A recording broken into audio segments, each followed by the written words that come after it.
EV Ramasamy Periyar, दर्शन चिंतन और सच्ची रामायण। भूमिका वी गीता। पेरियार समझाते हैं कि अतीत में ब्राह्मणों की वर्ण आधारित ज्ञानार्जन प्रणाली किस प्रकार श्रम का जाति आधारित विभाजन करती थी। यह दो तरह से काम करती थी।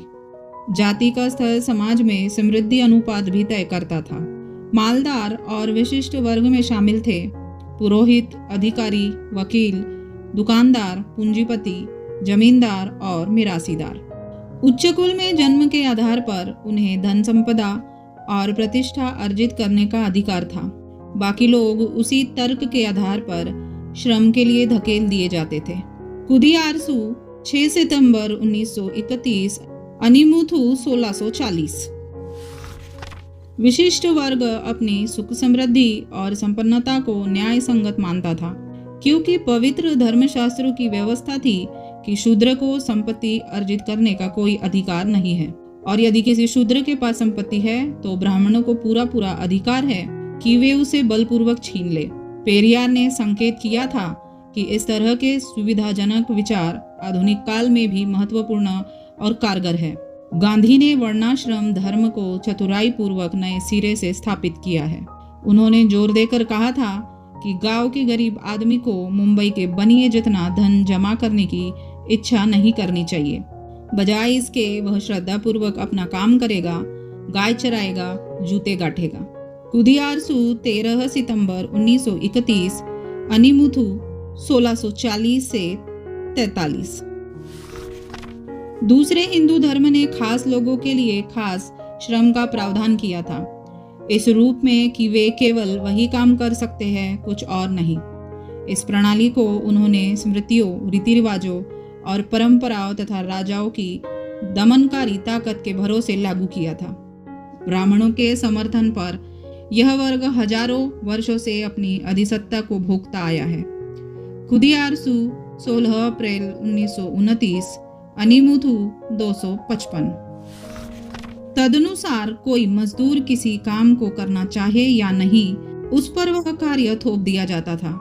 आशय यह नहीं है कि मजदूर थोपे गए काम को लाभदायक या रचनात्मक मानने से इनकार करते थे, इसलिए कि आधुनिक युग में भी मजदूर वर्ग की विकास या प्रगति संबंधी चेतना उनके आर्थिक स्तर द्वारा निर्धारित नहीं होती, न ही सामाजिक और आर्थिक शोषण के प्रति उनकी समझ द्वारा तय की होती है, अपितु सामाजिक स्तर पर इस घोषणा द्वारा तय होती है कि वे इस या उस वर्ण से संबंध रखते हैं। इस तरह यदि कोई बुनकर या लोहार अपना ब्राह्मणीकरण करना चाहता है तो दूसरा कोई शिल्पकार उसे रोककर स्वयं ऋषि पद को प्राप्त करना चाहेगा।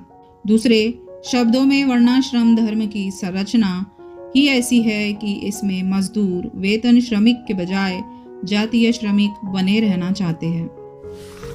जाति के संदर्भ में सर्वहारा चेतना का निर्माण जाति व्यवस्था और धार्मिक अनुराग जो उसे संरक्षित करते हैं को चुनौती दिए बगैर संभव नहीं है। विंदुथलाई 16 फरवरी 1940, अनिमुथु 1748 से 50। पुनः पेरियार के अनुसार वर्ण धर्म के आधार पर गठित समाज में श्रम का न तो अंतर्निहित मूल्य होता था, न उनकी गरिमा। यदि यह जीवित रहने के लिए आवश्यक हो तब भी इसे प्रतिष्ठा के प्रतिकूल माना जाता था। और भी बुरा तब होता है जब विशेषाधिकार संपन्न वर्ग खुद काम करने से इनकार कर दूसरों के श्रम पर जीने पर जोर देने लगता है।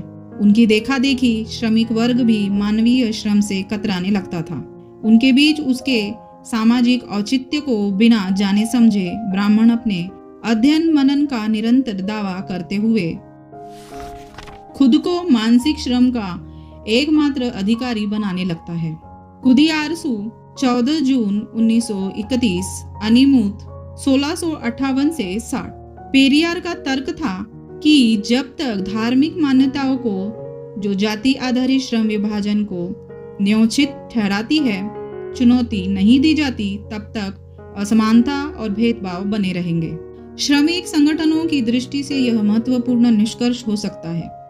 पेरियार के अनुसार यह केवल मार्क्स, एंगल्स और लेनिन के लिखे को रट लेने अथवा यह कहने से नहीं होगा कि ये पूर्वज्ञात सत्य की परिणतियां थी।